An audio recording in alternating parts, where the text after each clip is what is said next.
Today we're going to discuss DNA repair. Different pathways exist to repair errors made in DNA. These errors may result from metabolic processes such as DNA recombination or environmental factors such as radiation. These errors lead to the formation of millions of molecular lesions, which can then impact the cell's ability to correctly transcribe genes. Some lesions affect the daughter cell's ability to survive following mitosis. If not fixed, damaged DNA can cause tumors and cancer. The types of DNA repair that we're going to discuss today are mismatch repair, error-prone PCR, base excision repair, nucleotide excision repair, and double-strand break repair. So one form of DNA repair is called mismatch repair. Errors can be made during DNA replication or recombination.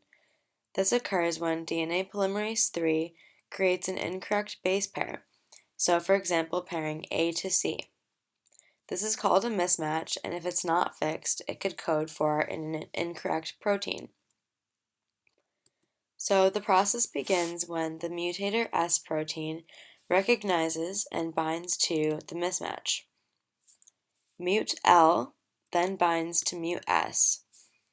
Further down the strand, the weak endonuclease Mut H recognizes the GATC site on the newly synthesized strand. Mut H is able to locate the strand due to its lack of a methylation marker. This process is therefore sometimes referred to as methyl-directed mismatch repair. Mut H is activated when it binds to Mut L, and when it's activated, it will create an incision between guanine and adenine on the backbone. In order for Mut H to bind to Mut L, as you can see, the strand is going to need to bend, so it's going to look something like this. The incision created by Mut H will allow an exonuclease to enter and remove the recently added nucleotides. DNA polymerase III will then resynthesize the strand, and DNA ligase will fix the backbone incision. And here we have a corrected DNA strand. So next we'll discuss error-prone PCR. Error-prone PCR, a piece of DNA is inserted by random mutants. Double-stranded DNA is melted. Then what happens is we add primers, forward and reverse primers. The final step is the polymerization. This includes the primers and the synthesis of DNA enzymes required. Polymerase is the most important enzyme in the reaction because it is catalyzing the polymerization of nucleotide sequences. The enzymes we use is Taq polymerase. The enzyme is called this because it was first isolated from Thermus aquatis. Taq is a high temperature tolerant bacteria. Temp is set up at 72 degrees. It needs this to function. Taq is thermostable. In Taq there is two processes. 1. Polymerization. 2. Proofreading activity. Proofreading is during the nucleotide addition, say AGGC, then TCC is added, and for the first C it adds an A. Here we see a mistake. We need to rectify this mistake. There is a tendency to check for this mistake. This is known as the proofreading technique. It will kick out the A so it can put in new nucleotides and so it can carry out the polymerase chain reaction. There is some that can lack the proofreading technique.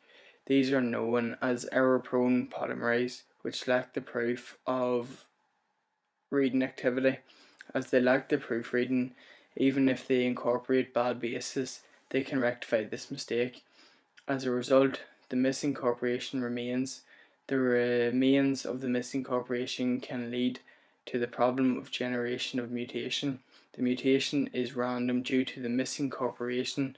Sometimes we use this lack of proofreading polymerase because sometimes we need random variations in the DNA sequences and we need to generate mutations in it to understand the functions of some special genes.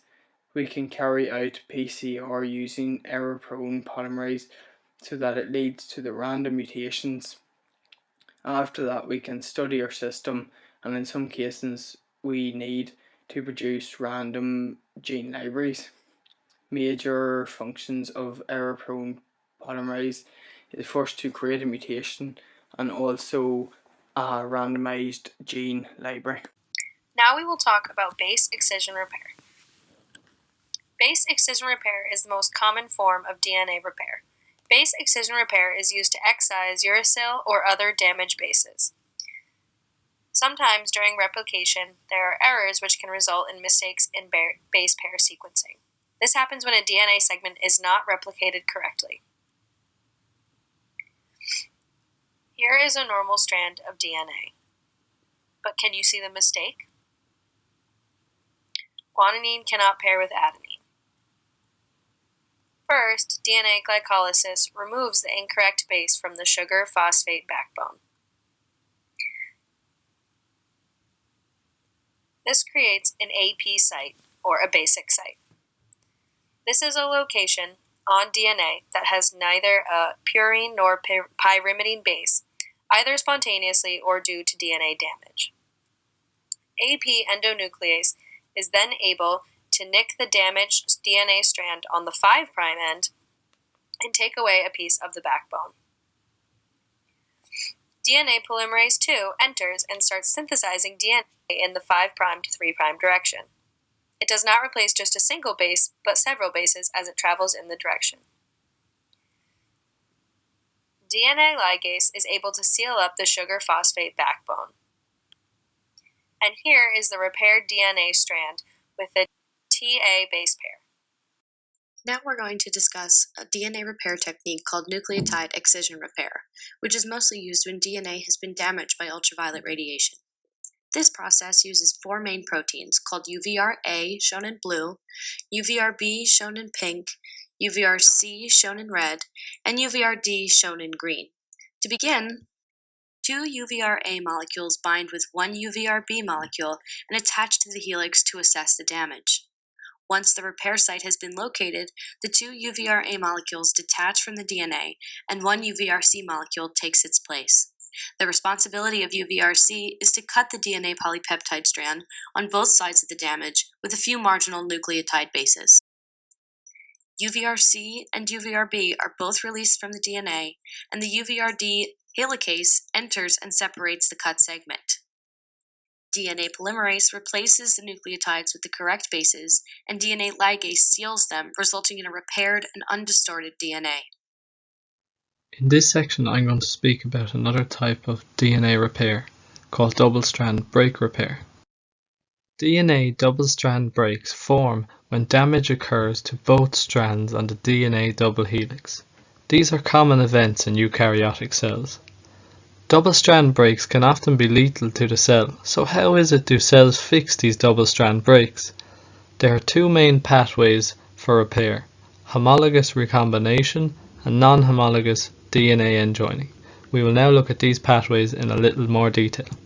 Homologous recombination is a rearrangement of genetic material that is unique in that sequences of nucleotides become interchanged between 2 approximately identical DNA molecules. The DNA is repaired in the S and G2 phases of the cell cycle just before the cell has entered mitosis. A replicated sister chromatid is utilized as a template for DNA synthesis along the break, as it is an intact copy of the chromosome fragment. The 5' strand is cut and generates a single strand extension. A recombinase enzyme will perform an invasion which enables the single strand to base pair with the complementary strand of the homologous copy, and what is formed is known as a D-loop. A polymerase enzyme will then copy the sequence information onto the broken end from the homologous copy, which in this case is the sister chromatid. A short part of the duplicated DNA transfers to the strand, and the nicks causing the repaired strand are sealed by a ligase enzyme. Non-homologous DNA end joining is termed non-homologous because it does not require a homologous template, as the break ends are ligated directly. This pathway is capable of operating with only a copy of a single chromosome. A protein dimer called Cu attaches to the DNA break ends. This protein is in high concentration in cells and thus can attend to double-strand breaks without delay. The Cu protein enables other essential proteins and enzymes for this pathway to bind, such as kinases and polymerases, which will then re-extend the broken ends on both strands. A DNA ligase, once the strands have become annealed, will seal them. So they are the mechanisms involved in DNA double-strand break repair. Overall, these pathways are vital as the genome is in a constant battle against agents that cause double-strand breaks in DNA.